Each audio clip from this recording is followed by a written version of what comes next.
SoFi Technologies, ticker SOFI, is trading at $30.47. This reflects an intraday decline of about 0.5% or 15 cents after a volatile open. The stock gapped down at the bell, hitting a low of $28.69 before staging a sharp reversal and touching a high of $30.79. Volume is already heavy, with over 25 million shares changing hands, suggesting a significant level of indecision and active participation from both buyers and sellers. While many investors are focused on the headline earnings beat the company just delivered, the real story in today's price action is the battle between fundamentals and the technical environment. The stock is reacting to a massive surge in earnings estimates, yet it's struggling to hold altitude. This isn't just a simple beat. We are seeing analysts aggressively revise their full-year expectations upward, with the Zacks consensus estimate, for example, jumping over 28% for the current quarter in the last month alone. That kind of revision is extraordinary, yet the stock is meeting significant supply. For the last year, the common belief about SoFi was one of potential, but with a major caveat: profitability. The narrative was that SoFi was a high-growth fintech that was burning cash to acquire members, and that its future was tied to the uncertain student loan market. The expectation was a long, slow grind toward breaking even. Investors were conditioned to see SoFi as a high-earning, not rich yet customer acquisition story, a super app in development, but not a serious financial institution in the present. The reality that is forcing the market to recalculate today is that SoFi's profitability isn't a distant dream. It's happening now, and at a scale that has caught many off guard. The company's recent third-quarter report was not just a beat, it was a fundamental shift. SoFi reported record-adjusted net revenue of $950 million, and more importantly, a net income of $139 million. This was driven by the addition of 905,000 new members. This performance forced management to raise full-year 2025 guidance. The market is now being forced to reevaluate SoFi not as a speculative fintech, but as a high-growth bank. This brings us to the recent trading action. The stock has been on a tear in 2025, up over 170% in the last year. This is not the action of a sleepy bank, it's the action of a growth stock undergoing a massive re-rating. Today's intraday volatility, that spike down to $28.69 and the surge to $30.79, is the visual representation of this war. The sellers are investors who have ridden this 170% gain and are taking profits, believing the move is overdone. The buyers are institutions and new retail investors who are just now waking up to the new reality of SoFi's earnings power. The 74 million shares that traded in a recent session, well above the 70 million average, shows this is an institutional fight. This battle is also being waged in the short market. SoFi has long been a favorite target of short sellers. The short thesis has always been that its valuation was untethered from its fundamentals, that its lending segment was exposed to credit risk in a slowing economy, and that its technology platform, Galileo, wasn't growing fast enough. As of the most recent data, short interest on SoFi was over 100 million shares. Now, this is a significant number, but the days to cover has been dropping, recently reported at just 1.22 days. This is a crucial detail. It means that given the stock's massive average daily volume, the shorts can cover their positions very quickly if they need to. It's not the kind of setup that leads to a protracted multi-week short squeeze. However, the cost to borrow the stock has been a different story. While Fintel data shows the current borrow fee rate is very low, around 0.35%, this can be misleading. It's low now, but this rate can change instantly.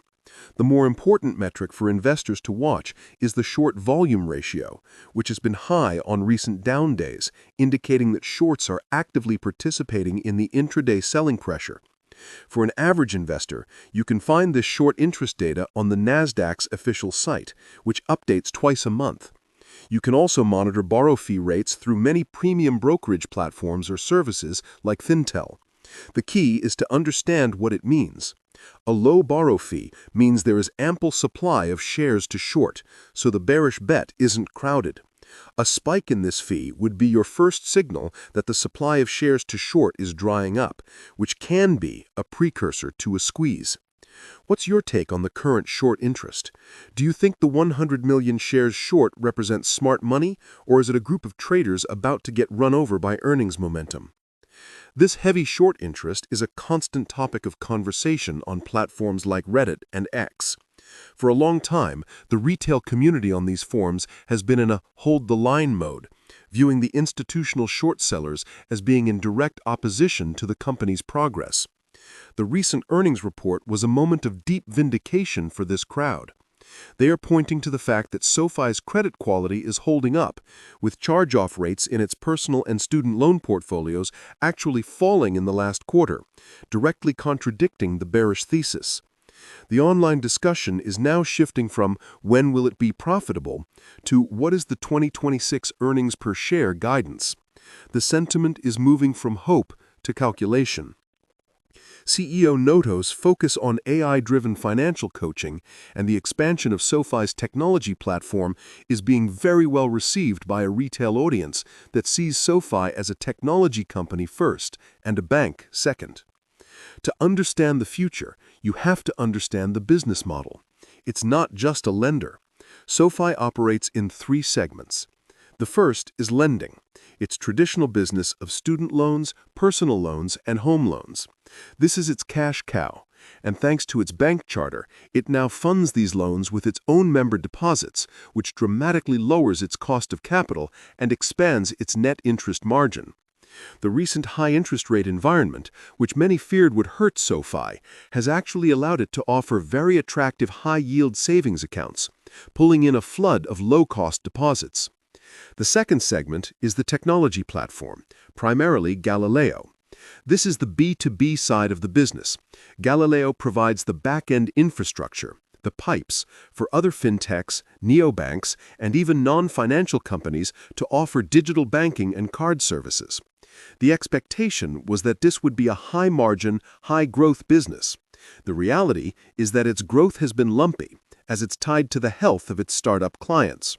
However, SoFi is now using this tech for its own products, creating efficiency. The third segment is financial services.